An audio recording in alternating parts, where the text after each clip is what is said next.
असांजो हिकिड़ो ई मुतालबो हुयो त FIR थिए।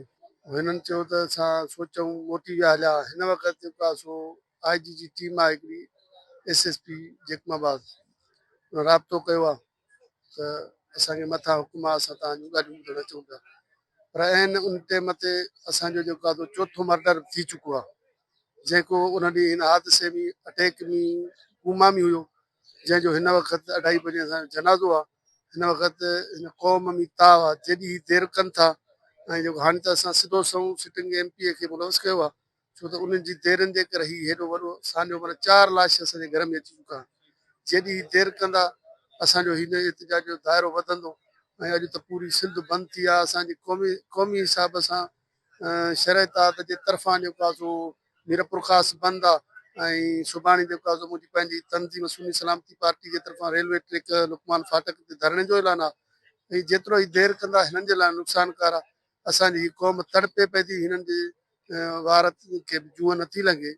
असांजो इहो चवणु आहे त जेतिरो थी सघे हिननि खे एतिरो ई मसइले खे हल कनि। SHO गिरफ़्तार बि थिए, FIR बि थिए ऐं FIA बि जेको आहे सो इहा असांजी ट्रांसफर कई। IG ॻाल्हि हिकिड़ी थो करे, DIG बि थो करे, SP थो करे ऐं हू छा था कनि, जेके अॻियां साम्हूं आणंदा उहे असांजा शर कम्यूनिटी जा ऑफिसर था आहिनि ऐं असां SH ते बदतमादी करे चुका आहियूं त हू शर आहे। ऐं हिननि जी टीमुनि ते जेके ठाहिनि पंहिंजी GIT था, असां खां अचनि था हिते नाला जो नाला असां खां वठनि नथा। GIT जंहिं ते असां मुकमल बदतमादी आहे, असांजे नालनि सां जेका GIT ठहंदी पर ठहे तॾहिं जॾहिं FIR दाख़िल थिए, उन खां पोइ जेका असां नाला ॾींदासीं GIT जा या जेको आहे सो जुडिशल इंक्वायरी जो, उन खां सवाइ असां ॿी काई शइ क़बूल न कंदासीं। तमामु वॾी नाइंसाफ़ी ऐं ज़्यादती आहे त बेगुनाह माण्हुनि खे जेको आहे सो पुलिस जे ज़रिए पकिड़े उन्हनि खे क़तलु कयो पियो वञे ऐं वॾी नाइंसाफ़ी आहे त 3 ॾींहं गुज़री चुका आहिनि त उन्हनि क़ातिलनि जे ख़िलाफ़ु का कार्रवाई न थी आहे, को केस दाख़िल न थियो आहे। असां सम्झूं था त सिंध जे माण्हुनि खे जंहिं तरीक़े सां इन तरीक़े सां एलिमिनेट कयो पियो वञे, मारियो पियो वञे, ही भला कंहिंजा माण्हू आहिनि। सिंध हुकूमत खे हिन हवाले सां जेको आहे यकीनन सोचणु घुरिजे ऐं संजीदा उन्हनि खे थियणु खपे, उन्हनि खे संजीदगीअ सां नोटिस वठणु खपे त जेकॾहिं माण्हू ॾोही हले या उन्हनि जे लाइ को अहिड़ो मामिलो आहे त उनजो को तरीक़ेकार आहे, उन्हनि खे पंहिंजो अदालतुनि में पेश करे उन्हनि खे जेका बि उन्हनि जो कानूनी तरीक़ेकार हूंदो आहे उहो अपनाए वञे। इन तरह तरीक़े सां माण्हुनि खे बेगुनाह माण्हुनि सो असां सम्झूं था त हीअ जेका जंहिं तरीक़े जो हिते एहतिजाज थियो त हुकूमत फौरी तौर ते IG सिंध नोटिस वठे, हिननि जो केस दाख़िल करे। चवंदा आहिनि त रियासत माउ जे मिसल हूंदी आहे, पर हीअ रियासत ॾाइण बणिजी पंहिंजा बचा पई खाए। उनजे करे असां सभिनी सिविल सोसाइटी जा जेके बि किरदार आहियूं, असां बाशऊर माण्हू हमेशह ज़ुल्म जे ख़िलाफ़ आवाज़ उथारियो आहे। उहो कलम हुजे, उहो कैमरा हुजे, उहो रोड रस्तनि ते मज़लूम माण्हू वेठल हुजनि। उनजे करे अॼु असां हिते हमदर्दी तौर ते आया आहियूं त सिंध जे माण्हुनि खे वारे वारे सां बेदर्दीअ सां जानवरनि वांगुरु पुठो पियो वञे ऐं उन्हनि खे क़तलु कयो पियो वञे, उनजी दाद रसी नथी थिए। उनजे करे असां वारसनि सां मुकमिल तौर ते यकजहतीअ जो इज़हार कयूं था।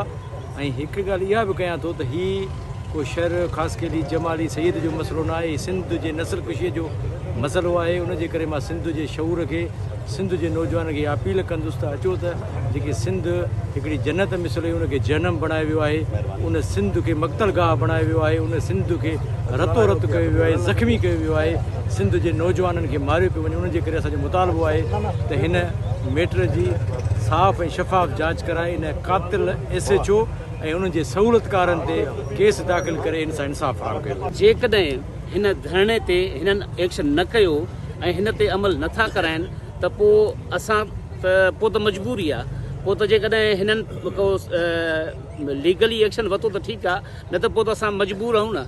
असांजो छो त हींअर रत सां वात भरियो पियो आहे। असां शहर कम्यूनिटी सां गॾोगॾु ॿियूं बि जेके कम्यूनिटियूं असांजूं हिते जेके बिरादरियूं आयूं आहिनि, असां उन्हनि जा बि थोराइता आहियूं जन हेॾे सारे साञे में असां सभिनी जो साथ ॾिनो आहे। असां वरी बि रिक्वेस्ट था कयूं CM सिंध खे ऐं IG सिंध खे रिक्वेस्ट था कयूं त ख़ुदारा मजबूरन थी करे को असांखे ॿियो रस्तो न अख़्तियार करिणो पए वञे ऐं महिरबानी करे इन ते अमल करायो वञे।